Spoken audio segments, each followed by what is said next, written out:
Welcome back to the Fundamentals of Engineering. Today I want to talk about succeeding in the classroom. My goal for every one of you is that you will succeed not only in this classroom, but all throughout your college career.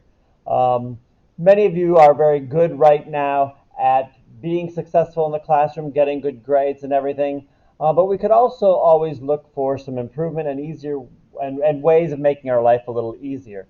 The next three videos that we'll have for this lecture series will hopefully kind of give you some guidelines and some help in looking at these different ways of being successful in the classroom. This is also can be found in chapter 6 of your book too, a lot of this material. Some of this is not covered in the book. So the book does state, though, your attitude is the first thing that you have control over when beginning any challenge, including studying engineering. You can expect success or expect failure. You can look for the positives or dwell on the negatives. And I really like this because I think that is so true, that we really need to kind of keep a positive outlook on things. Even when things are rough and things get tough, right? We may do bad on an exam or something, but I think we need to kind of continue to look at the positive things, right? And then look at improving our performance by improving really our attitude. So the first thing we want to do at looking at getting success is really kind of defining what success is. And one thing we need to do to define our success is really to set some goals for ourselves. So how do we set goals, right? How do we do this, or how do we achieve setting goals? One method of doing that, as the book kind of goes through, is setting some height and time frame to it. What is height? Height is something that is a stretch or a attainable type thing that we can get, right? But it might be a little difficult to get to. It's not real easy to get to, right? It's not like saying, I'm going to read one page in my book tonight. It might be saying, read, half the chapter tonight instead, right? So it's some obtainable goal. So one thing might be, one of your goals might be to be a chemical engineer, right? Another goal might be to be the ruler of the universe. Well, I don't think that that's a very obtainable goal, right, is to be the ruler of the universe.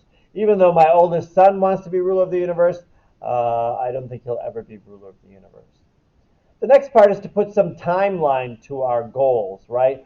When will our goal be accomplished, and how long will it take to accomplish this goal?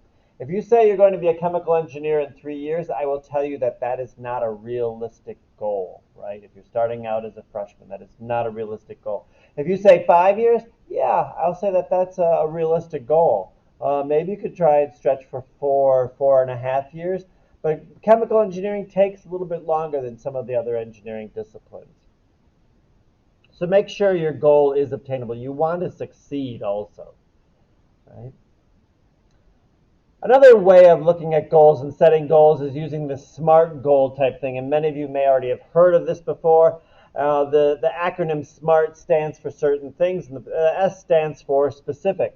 Who, what, where, when, why type of questions should be answered in our goals. Who is the goal for? What is the goal about? When should it be achieved? Where and why are we doing this, right? Those are all the specific parts of the goal that should be in there, right? The M part is for measurable. How are we going to measure our goal? Could it be by time? It could be, right? It could be how much time something takes.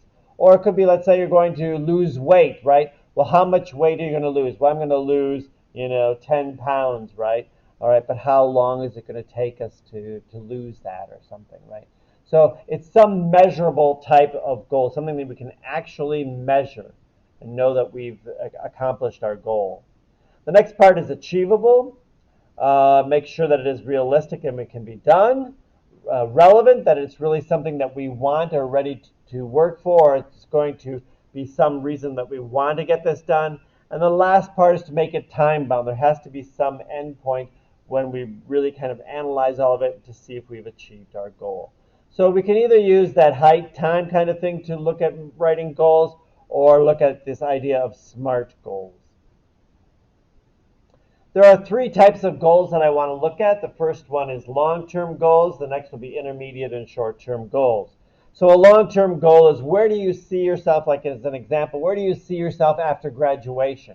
Maybe I see myself as an electrical engineer living in New York City, and it's going to take me 5 years, right? So this is kind of my goal. It kind of gives me an accomplishment of what I'm going to do, where I'm going to be, who's it for is me, of course, and what's my time frame on this, 5 years. And this seems to be a rather achievable goal.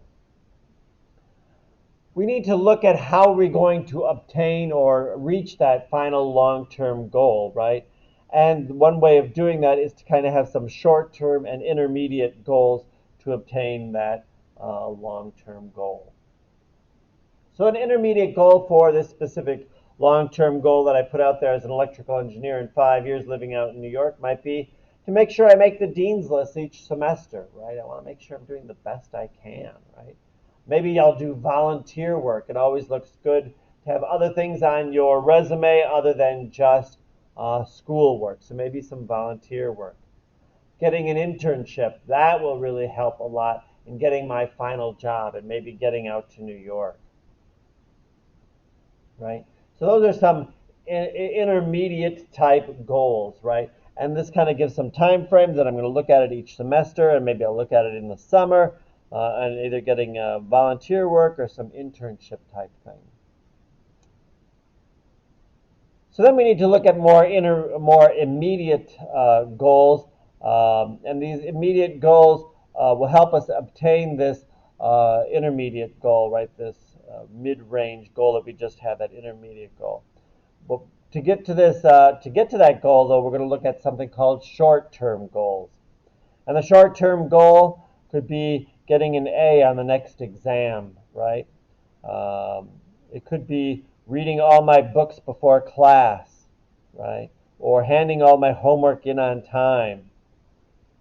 These are all different types of goal or ways of obtaining these goals, or each of my 3 goals. All right, so these are some ideas and things that you should have for yourself in getting goals set up. And one of your homework assignments will be to write some goals.